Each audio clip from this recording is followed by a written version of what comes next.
देश को विजयी बनाना चाहते हैं। लेकिन भाइयों बहनों, जिन लोगों ने वैक्सीन के बारे में दुष्प्रचार किया उनका क्या होगा?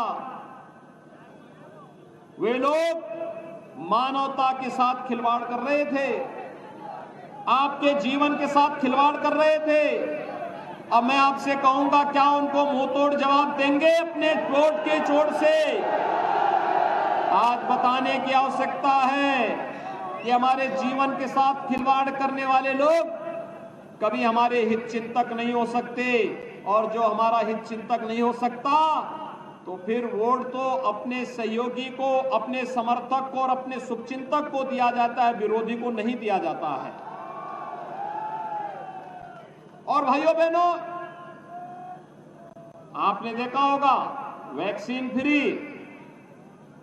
अब तक की जितनी महामारी थी, इन सभी महामारियों में एक बात देखने को मिली भाइयों बहनों, बीमारी से जितनी मौतें होती थी उससे कई गुना मौतें भूख से होती थी।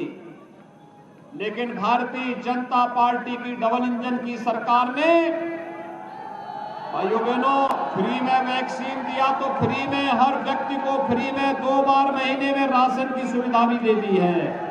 राशन मिल रहा है कि नहीं मिल रहा है?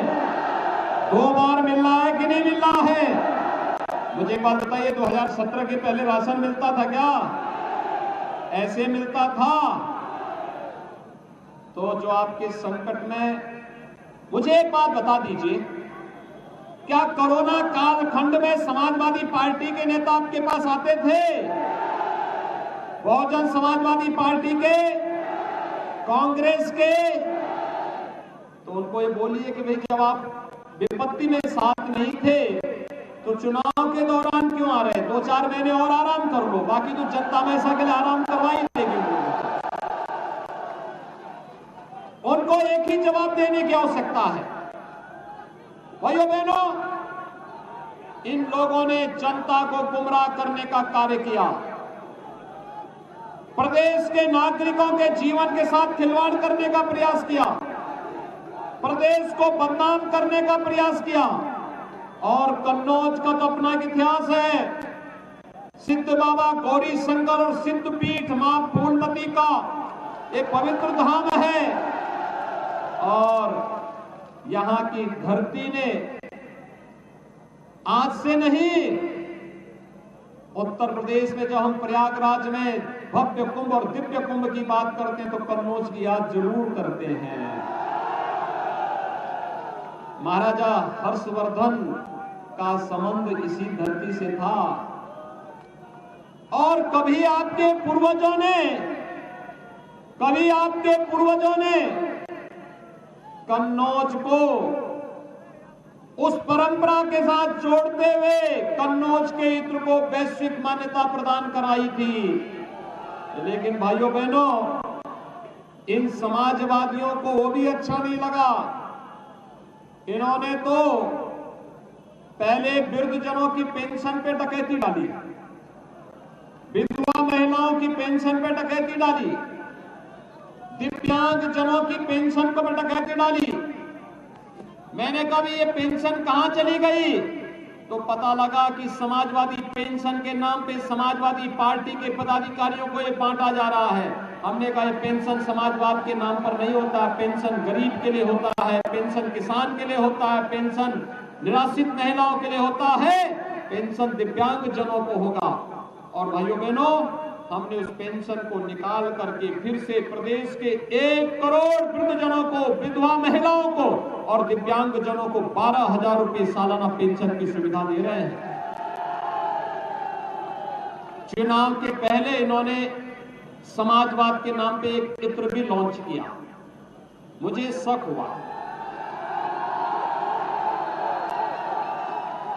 समाजवाद के नाम पे इत्र, और आपने देखा होगा अपनी आंखों से, इत्र में प्रदेश की जनता की गाड़ी कमाई को कैसे इन लोगों ने किले नुमा भवन के अंदर कैद करके रख दिया था, वो सब आपने अपनी आंखों से देखा है। इस समाजवाद इत्र का बदबू कैसे कन्नौज को पूरी दुनिया के अंदर बदनाम कर दिया। यह भी किसी से छुपा हुआ नहीं। भाइयों बहनों, आज हाईवे बन रहे हैं, एक्सप्रेस हाईवे बन रहे हैं, रेलवे लाइन बिछाई जा रही है, मेडिकल कॉलेज बनाए जा रहे हैं, पॉलिटेक्निक बन रहे हैं, इंजीनियरिंग संस्थान बन रहे हैं। आपके यहां पर कॉमन फैसिलिटी सेंटर इत्र के लिए हम उस पार्क के निर्माण को तेजी के साथ आगे बढ़ा रहे हैं। गरीब को राशन दे रहे हैं, गरीब को फ्री में उपचार की सुविधा दे रहे हैं, गरीब को आवास की सुविधा भी उपलब्ध करवा रहे हैं। प्रदेश तो वही, प्रदेश वही है, तंत्र वही है। सरकार बदलने से कैसे सुविधा हर गरीब तक पहुंच जाती है, हर किसान तक पहुंच जाती है? कारण है, पहले इत्र वाले मित्र के घर में सारा पैसा चला जाता था।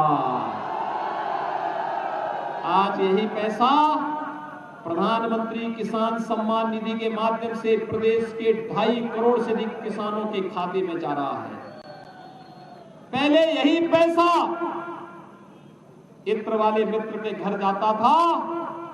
सरकार आने के बाद किसानों का कर्ज माफ होता है। याद करिए, 2012 में जब समाजवादी पार्टी की सरकार आई थी, पहला फैसला क्या किया था?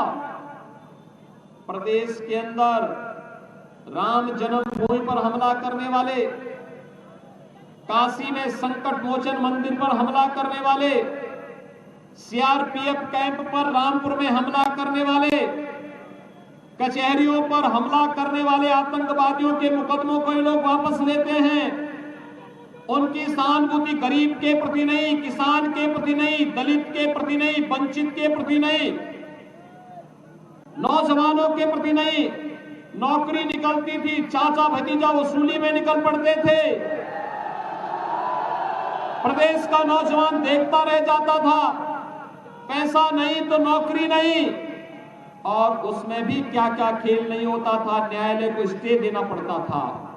लेकिन भाइयों बहनों, उत्तर प्रदेश के अंदर आज सरकारी नौकरी प्रदेश के नौजवानों को मिल रही है, रोजगार मिल रहा है। वन डिस्ट्रिक्ट वन प्रोडक्ट के माध्यम से कन्नौज का इत्र एक बार फिर से वैश्विक मंच पर फिर से अपनी छाप को छोड़ने के लिए उतावला दिखाई दे रहा है। और भाइयों बहनों, आलू किसानों के लिए भी हम लोगों ने एक व्यवस्था बना दी है। फूड प्रोसेसिंग के बेहतरीन सेंटर स्थापित हो रहे हैं। आलू का न्यूनतम समर्थन मूल्य घोषित होकर के किसी भी किसान को परेशान नहीं होना पड़ेगा। सरकार आज उस दिशा में कार्य कर रही है। इन समाजवादियों ने, जो समाजवाद के नाम पर केवल परिवारवाद का नंग तांडव करते थे, 5 साल में 18,000 गरीबों को मकान